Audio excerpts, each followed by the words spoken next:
NATO has recently pulled up Ukraine's President Volodymyr Zelensky over his continued criticism of German Chancellor Olaf Scholz.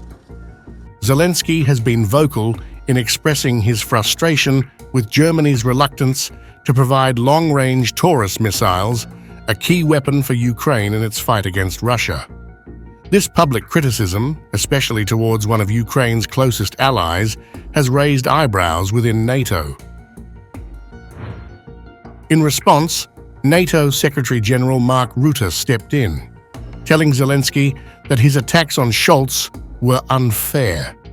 Rutte, speaking to the press, said he had often advised Zelensky to tone down the criticism, emphasizing that it was unjustified given Germany's strong support for Ukraine.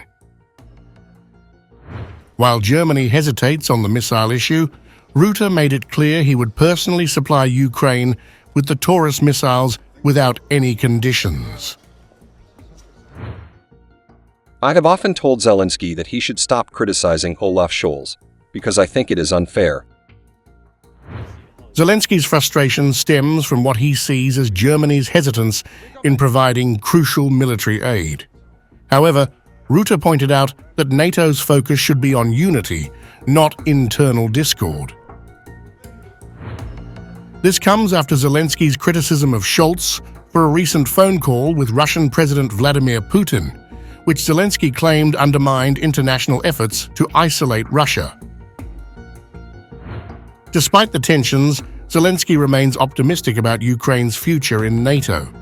In a recent speech, he stated that NATO membership is achievable for Ukraine, but stressed that Kyiv must continue to fight for it on every front. NATO's leaders, however, are urging Zelensky to shift his approach.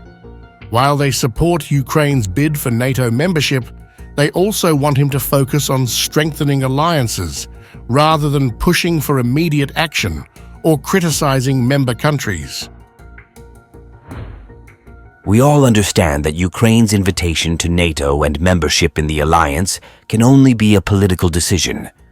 Alliance for Ukraine is achievable, but it is achievable only if we fight for this decision at all the necessary levels. The road to NATO membership remains long, but it's clear that Zelensky's leadership and diplomacy will be key in navigating the path ahead.